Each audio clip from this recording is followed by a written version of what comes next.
థియేటర్లలో దుమ్మురేపిన 3 block buster సినిమాలు ఇప్పుడు ఓటీటీల్లోకి రాబోతున్నాయి.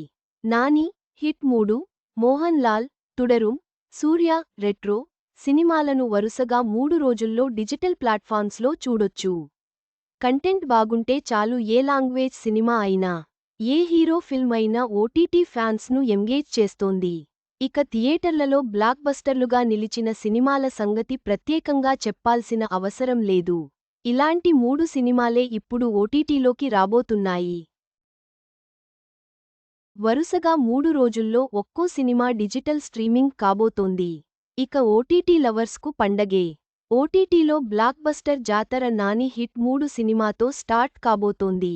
నాని కెరీర్లోనే బిగ్గెస్ట్ ఫిల్మ్గా నిలిచిన ఈ సినిమా మే 29న డిజిటల్ స్ట్రీమింగ్ కాబోతోంది. నెట్ఫ్లిక్స్ ఓటీటీలోకి ఈ సినిమా రాబోతోంది. మరో 2 రోజుల్లో నాని సినిమాను నెట్ఫ్లిక్స్లో చూసే ఛాన్స్ ఉంది. ఈ క్రైమ్ ఇన్వెస్టిగేటివ్ యాక్షన్ థ్రిల్లర్లో అర్జున్ సర్కార్గా నాని పవర్ఫుల్ పోలీస్ ఆఫీసర్గా అదరగొట్టారు. పెద్దగా అంచనాల్లేకుండా థియేటర్లకు వచ్చి అదరగొట్టిన సినిమా తుడరుం. మోహన్ లాల్ హీరోగా యాక్ట్ చేసిన ఈ మూవీ బాక్సాఫీస్ దగ్గర రికార్డులు తిరగరాసింది. ఈ మలయాళ క్రైమ్ థ్రిల్లర్ ఫ్యాన్స్తో జేజేలు కొట్టించుకుంది. కేరళ బాక్సాఫీస్ దగ్గర కలెక్షన్ల మోత మోగించింది. ఓటీటీలో ఈ మూవీ ఎప్పుడొస్తుందా అని ఫ్యాన్స్ వెయిట్ చేశారు. ఈ సినిమా మే 30న జియో హాట్ స్టార్ ఓటీటీలోకి రాబోతోంది. తమిళ స్టార్ హీరో సూర్య నటించిన రెట్రో మూవీ ఓటీటీ సందడిని మరింత పెంచబోతోంది.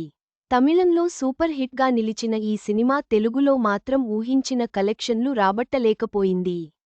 ఇప్పుడీ మూవీ డిజిటల్ స్ట్రీమింగ్కు రెడీ అయింది. మే 31 నుంచి నెట్ఫ్లిక్స్లోనే రెట్రో కూడా స్ట్రీమ్ కాబోతోంది. యాక్షన్ డ్రామాగా వచ్చిన రెట్రో ఫ్యాన్స్ను ఎంటర్టైన్ చేసేందుకు సిద్ధంగా ఉంది.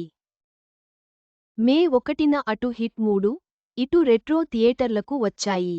2 సినిమాలు కలెక్షన్లలో అదరగొట్టాయి. నాని సినిమా రూ. 120 కోట్లకు పైగా గ్రాస్ కలెక్షన్లు సాధించింది. ఇక సూర్య సినిమా రూ.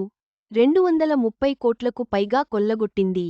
ఏప్రిల్ 25న రిలీజైన తుడరుం అయితే బాక్సాఫీస్ సెన్సేషన్గా మారింది. ఈ మూవీ కూడా రూ. 230 కోట్లకు పైగా గ్రాస్ కలెక్షన్లు రాబట్టింది. కేరళ బాక్సాఫీస్ దగ్గర రూ. 100 కోట్లు కలెక్ట్ చేసిన ఫస్ట్ మలయాళ సినిమాగా హిస్టరీ క్రియేట్ చేసింది. చివరగా ఈ 3 బ్లాక్ బస్టర్ సినిమాలు ఓటీటీలో విడుదల కావడం వలన ఇంటి వద్దే సినిమా ఆనందాన్ని పొందే అవకాశం ప్రేక్షకులకు లభించింది.